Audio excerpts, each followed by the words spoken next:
네, 주요 사건 사고와 관련된 이슈 짚어보는 순서입니다. 네, 김건산 변호사 그리고 김성훈 변호사 나와 있습니다. 두 분 안녕하십니까? 네, 안녕하세요. 네. 자, 화성 연쇄 살인 사건의 유력한 용의자로 꼽혔던 이춘재가 DNA가 나왔는데도 불구하고 그동안 계속 혐의를 부인해 오다가 갑자기 자백을 했습니다. 네. 왜 이렇게 입장이 바뀌었을까요? 일단 뭐 9번이나 대면 조사했는데 네. 이제 다 부인을 했었죠. 그렇죠. 근데 아마 결정적인 것은 뭐 여러 가지가 아마 영향을 미쳤을 거라고 보여요. 이제 첫 번째는 이제 DNA에 관련된 부분이 이제 5, 7, 9차에서 DNA가 나왔잖아요. 그렇죠. 그리고 새로 4차 살인 사건에서 DNA가 나왔기 때문에 아마 본인 자체도 이 DNA가 나온 부분은 아무리 자기가 부인을 한다 하더라도 자기가 범인으로 특정될 수밖에 없다. 이제 네네. 그런 생각했을 가능성이 첫째 크고요. 그 다음에 두 번째는 내가 아무리 이 살인 사건과 관련해서 자백을 한다 하더라도 이미 공소시효가 지났기 때문에 처벌할 수 없다.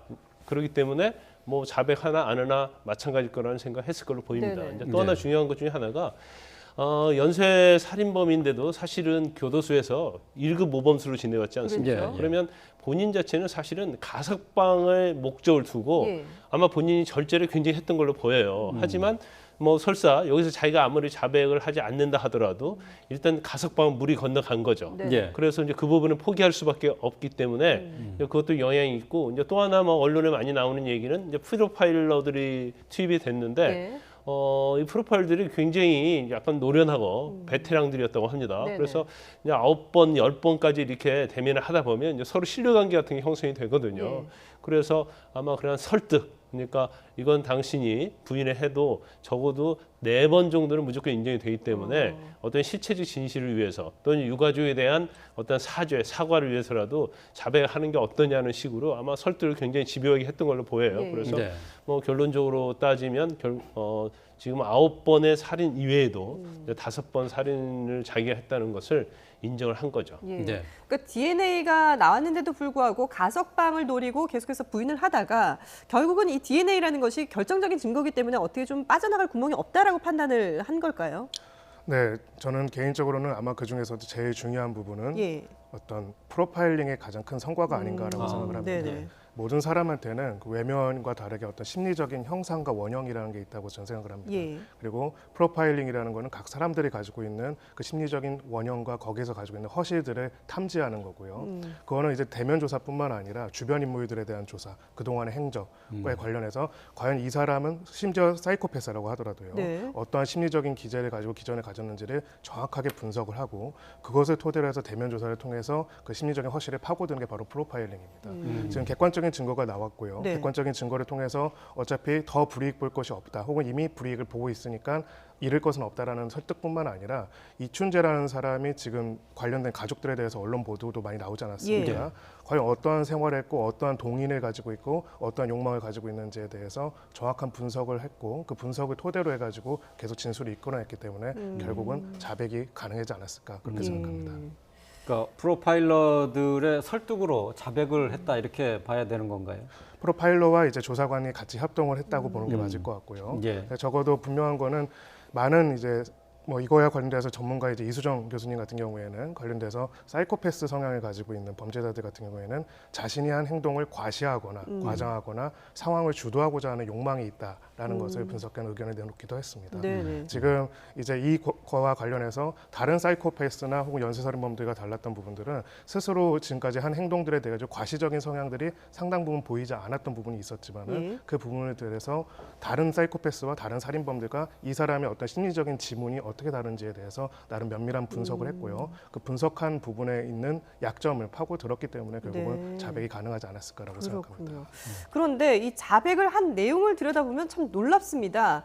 이 화성 연쇄 살인 사건의 9건뿐만 아니라 추가로 또 5건의 범행을 자백을 했어요. 네, 일단 지금 화성 연쇄 살인 사건이 이제 유친죄와 관련된 것이 9건이지 않습니까? 예. 그게 1986년에서 이제 91년까지 이루어졌어요. 그런데 그 이전에도 3건이 있었는데 이제 3건을 유친죄가 했다는 거고요. 그 다음에 청주로 1993년도에 이사를 갔는데 네. 94년도에 처제를 거의 유사한 방법으로 이제 살해를 했지 않습니까? 네. 그래서 청주에서도 2건을 범행을 저질렀다는 거죠. 그런데 아마 지금 뭐 이건 확인을 좀 더 해봐야겠지만 범행 수법이 굉장히 유사했을 것이라고 우리가 추측을 좀 해볼 수 있어요. 네네. 그래서 추가적으로 예를 들어서 이제 그 아마 이제 프로파일러들이 투입이 되고 또 경찰들이 대면 조사를 하면서 유사한 범행을 아마 분류를 했을 것으로 보여요. 그래서 그 중에서 특히 이제 지금 화성 연쇄 살인 사건이 이제 86년도에 시작이 됐잖아요. 네. 그러면 문제가 되는 것이 있댔지만 그 이전에 어떠한 관련된 범죄들 또 유사한 방법의 범죄들 이런 것들이 그 전에 뭐 연쇄살인범의 특징 자체가 이제 살인을 멈추지 않고 계속 하는 거거든요. 네. 그렇기 때문에 그 이전에도 했을 가능성이 크다. 그리고 91년 화성 연쇄살인 사건 마지막 이후에도 그 이후에도 계속적으로 이어질 가능성이 크다는 거죠. 네. 그래서 이제 그 부분에 대해서 아마 뭐 집요한 추궁을 했고 설득을 해서 이런 성과를 좀 거두었다고 봅니다. 네. 자, 일단은 이제 경찰에서는 그 자백은 있지만은 검증이 더 필요하다라고 얘기를 했거든요. 네. 앞으로 이제 어떤 것이 더 경찰 입장에서는 이 자백 외에 다른 것을 검증해야 된다는 이유가 어디에 있는 거죠? 두 가지가 있습니다. 지금 자백을 했지만 일단 그 자백의 내용에 대해서 나중에 얼마든지 번복할 수가 있습니다. 실제로 이춘재 같은 경우에는 그 처제 살인 사건의 경우에 결국은 처음에는 범행을 완강하게 부인을 하다가 네. 혈흔에서 DNA가 검출되니까 자백을 했다가 네. 나머지 이제 공판 과정, 그 재판 과정에서는 계속 자신은 살인도 안 했고 강간도 안 했고 사체유기도 안 했다라고 계속 부인을 했습니다. 그러니까 얼마든지 진술을 번복할 수 있다라고 보는 것이고요. 그래서 그 자백의 임의성, 그러니까 이 사람이 얼마나 임의로 자신의 의사에 맞춰서 사실에 맞게 자백했는지를 이 과정에서 좀 검증할 필요가 있다는 것이고요. 네. 두 번째는 혹시라도 의도적인 혼선을 부여하는 것이 아닌가라는 것입니다. 지금 원래 문제가 됐던 살인 사건 이외에 나머지 사건들도 자백을 했다고 하는데 네. 네. 만약 그 나머지 사건들과 그 다음에 객관적인 증거들과 이 자백 내용이 확연하게 다르다면은 이 자백 전체의 신빙성이 확 떨어질 수도 있습니다. 그런 부분으로서 오히려 이 자백이 임의적이지 않고 진실이 안 된다는 주장을 나중에 얼마든지 번복하려는 수를 쓸 수도 예, 있거든요. 그렇기 때문에 기본적으로 사실관계를 지금 어차피 기소를 할 수는 없지만 네. 입증하고 편명하기 위해서는 이 자백 내용과 당시에 이제 객관적인 범행 현장에 대한 어떤 정보들을 대조해 봄으로써 이것이 진정한 것이고 임의성 있는 것이라는 것들을 충분히 규명하는 것이 필요합니다. 아, 그렇군요. 지금 뭐 기소를 할 수 없다라고 말씀하셨는데 그러면 이 화성 연쇄 살인 사건 9건 그리고 추가로 자백한 5건 모두가 다 공소시효가 지난 건가요? 네, 공소시효 다 지낸 걸로 보여요. 그리고 예. 청주 사건도 마찬가지고요. 그런데 지금 자백을 했는데 일반적으로 이제 자백 자체만 가지고 우리가 설사 이게 공소시효 완성되지 않았다 하더라도 네. 네. 자백만 가지고는 기소할 수 없어요. 왜냐하면 네. 거기에 따른 이제 보강 증거가 있어야 하거든요. 더군다나 이제 자백이 유일한 증거일 경우. 근데 네. 아마 그럴 거예요. 지금 추가적으로 5건 그리고 본인이 한 범행이 9건이 있는데 이건 이제 자백으로 끝나는 게 아니고 거기에는 이제 관련된 기록이 남아 있거든요. 예. 그럼 자백의 신빙성을 검증을 해야 하는데 그냥 내가 죽인 거 맞다 이걸로 끝나는 게 아니고 어떠한 방법을 통해서 그러니까 일시와 장소 그리고 어떠한 방법 그다음 범행 이후의 행동 근데 이런 것들이 이춘재가 이 얘기를 했을 때 그 당시 기록과 검토를 해봐야겠죠. 그래서 피해자나 목격자들의 진술과 일치를 했을 때는 이춘재의 진술이 신빙성이 있다. 그럼 이 자백은 진정성이 있는 걸로 봐야 하는 거고 예. 근데 그렇지 않고 그 중에서 상당히 장소가 일치가 틀리고 범행의 수법 자체가 좀 다른 부분이 있다고 한다면 이 부분은 다시 이춘재를 상대로 조사를 해야 할 거예요. 그리고 이 범행 자체가 굉장히 오래됐잖아요. 그렇죠. 그래서 이춘재가 자신이 범행을 했다 하고 자백을 한다 할지라도 어떠한 그 시점이랄지 대충 그 시경은 특정할 수 있을지언정 본인도 일일이 다 기억하기는 쉽지 않을 것이다. 그래서 자백의 신빙성에 관한 문제가 앞으로 이제 검증이 돼야 하는데 저는 아마 본인이 뭐 어떤 우월적인 그런 생각, 어떤 연쇄살인범 특징, 또 사이코패스 범죄의 특성상 내가 안 한 것도 했다 이렇게 말하기는 쉽지 않을 거라고 봐요. 그리고 아마 본인 자체도 프로파일러 설득이랄지 아니면 뭐 어쩔 수 없이 인정할 수밖에 없는 DNA일지 이런 것이 있기 때문에 네. 그 범위 내에서 최소한 인정했을 가능성이 크다. 특히 버스 안내양이랄지 이제 목격자들이 있지 않았습니까? 그 목격자들이 내가 본 사람하고 이춘재하고 같다 이렇게 얘기를 하고 있기 때문에 네. 그 부분은 피할 수 없을 거라고 봐요. 그래서 저는 뭐 일단 검증을 해야겠지만 예. 네. 어느 정도 상당 부분의 신빙성이 있을 것이다 이렇게 봅니다. 최소한으로 인정했다는 거는 그럼 지금 자백한 내용 말고 추가로 또 범행이 있을 수도 있다는 말씀이신가요? 아니 그건 이제 모르겠어요. 그렇지만 지금 자백한 내용, 네. 그러니까 9건 플러스 5건에 대해서는 적어도 어느 본인이 한 정도 것이다. 신빙성이 있을 거라 이렇게 봅니다. 네. 뭐 이미 뭐 시청자 여러분들도 잘 알고 계시지만은 이 이춘재에 대해서는 형사법적으로 공소시효가 다 지났기 때문에 네. 처벌은 지금 불가능한 상태입니다. 네. 하지만은 이 이제 피해자들에 대해서 민사적으로 배상을 요청하거나 또 배상을 받을 수 있는 그런 방법은 없는 겁니까? 원칙적으로는 이렇게 살인 범죄 피해가 발생을 했을 경우에 피해자와 피해자의 유족들 같은 경우에는 피해자 유족들은 정신적 손해로 인한 위자료 손해배상 청구 소송을 할 수가 있고요. 예. 피해자 본인의 또 손해배상 채권을 상속해가지고 청구를 할 수가 있습니다.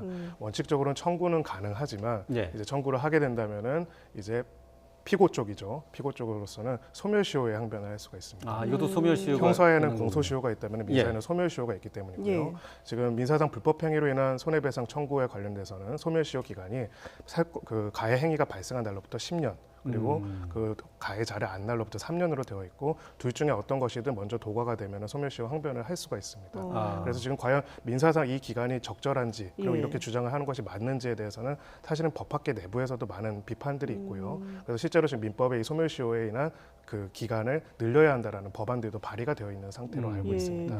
이게 피해자 유족 입장에서는 사실 뭐 법적으로 처벌도 할 수 없고 금전적으로 배상도 받을 수 없다면 정말 억울하기 짝이 없을 것 같은데요. 그럼 원통할 수밖에 예. 없죠. 그래서 지금 사실 이제 형사에 관련된 이제 공소시효, 특히 이제 살인죄를 같이 아주 강력 범죄 같은 경우에는 예. 일단 뭐 공소시효가 살인죄 관련된 것은 폐지가 됐지 않습니까? 네. 그러면 형사적으로 처벌할 수도 없고 또 유죄가 어떤 유자료를 할지 손해배상 청구할 수 없어요. 그러게요. 예. 그래서 그 부분이 굉장히 안타까운 거고 이제 또 하나 사실은 뭐 최근에 뭐 DNA 관련 분석 기법 같은 게 발달을 해서 특히 또한 뭐 디지털 증거 이런 것들이 범죄를 입증하는 데 굉장히 유효하게 쓰이고 있잖아요. 예. 그런데 사실 1994년도에 이춘재가 처제를 살해한 사건 이때는 사실 DNA 채취했고 예. 또 이것을 대조해 볼 수 있는 기회가 있었어요. 더군다나 9건에 걸친 화성 연쇄 살인 사건에 있어서도 이춘재가 3건에 대해서는 경찰에서 용의자로 보고 조사를 한 적이 있거든요. 예. 그러니까 굉장히 뭐 지금 밝혀진 것도 뭐 굉장히 아쉽고 다행이라고 생각하지만 그때 좀 더 수사가 좀 잘 돼 있었으면 예. 뭐 얼마나 좋았을까 하는 생각이 좀 듭니다. 물론 예, 이제 그때 뭐 다 아시다시피 그때는 이제 DNA 분석이 좀 발달을 안 해서 단지 혈액형 그리고 혈액형을 B형으로 간주를 해서 그러다 보니까 이춘재가 O형이었단 말이에요. 네. 그러니까 예, 예. 그 부분에서 먼저 좀 잘못됐고 또 여러 가지 족적이 있었지만 그 당시 비가 와서 그 족적이 뭐 무너지면서 원래 사이즈보다도 더 작아졌다는 거 아니에요. 예. 그러다 보니까 용의자인 이춘재에 대해서 집요하게 수사를 하고 그다음에 단서를 제공하면서 사실은 그 당시 시체의 진실을 발견해야 했었는데 이제 그때 하지 못하는 것이 특히 유족의 입장에서 보면 굉장히 원통한 일이 될 수 있겠죠. 예, 그렇습니다. 모두 화성에서는 10건의 연쇄살인 사건이 있었는데 하나만 이제 모방 범죄로 드러났고 나머지 모두가 이제 이춘재에 의해서 이제 벌어진 사건이에요. 네. 근데 뭐 말씀하셨던 것처럼 6차 그 범행 이후에 네. 경찰이 유력한 용의자 가운데 하나로 특정을 해서 조사를 하긴 했지만 네. 혈액형이 다르다. 또 네. 그리고 이제 신발 족적의 크기가 다르다라는 것 때문에 네. 수사를 계속 진행하지 않았던데 거기에 대한 아쉬움이 좀 상당히 크고 또 유족들도 그 부분에 대해서는 상당히 뭐라 그럴까요? 좀 울분이 좀 있을 것 같아요. 맞습니다. 두 가지 측면에서 꼭 저희가 같이 이번 짚고 넘어가야 하는 부분이 있는데요. 하나는 시효제도라는 게 원래는 이제 과거의 일을 나중에 시간이 많이 지나가지고 법적으로 판별하는 게 현실적으로 어렵기 때문에 만들어진 측면도 있습니다. 네네. 그런 측면도 있는데 지금 과학기술의 발달로 오히려 시간이 지난 다음에야 진실을 규명할 수 있는 게 많아졌기 때문에 네. 제도 자체에 대해서 바뀌고 다르게 판단될 수 있는 법학적 노력도 필요하고요. 네. 말씀하신 것처럼 저는 이번에 이 화성 사건을 굉장히 중요한 사건으로서 면밀하게 분석하는 조치가 이루어져야 한다고 생각합니다. 예. 이춘재의 자백, 이춘재의 범인으로 밝혀내는 것뿐만 아니라 예. 당시에 왜 놓쳤고 어떤 부분에 있어가지고 범행이 계속 발견했고 또 이춘재에 대해서도 자백뿐만 아니라 어떤 범위를 가지고 계속했는지 그리고 그런 범위를 가지고 완강하게 혐의를 부인하던 피의자가 어떻게 하면 자백을 하는 기전으로 나아갔는지에 대해서 사실은 수사 과정뿐만 아니라 이후에 지금 현재 벌어지는 수사 과정에 대해서도 면밀한 연구랑 분석이 이루어져서 향후에 해당되는 사건에 있어가지고 이런 범죄들을 예방하고 네. 또 범인들을 체포하고 또 범인들을 자백에 이끌어낼 수 있는 여러 가지 부분에 대한 노력들이 필요하다고 생각합니다. 예. 예. 어쨌든 뭐 미궁에 빠질 뻔했던 이 화성 연쇄살인 사건, 이춘재가 자백을 하면서 점점 실체가 드러나고 있는데 앞으로 또 관련된 그런 미제 사건들이 많이 남아 있기 때문에 이 부분에도 좀 영향을 미치지 않을까 생각이 됩니다. 철저한 수사 당부하겠습니다.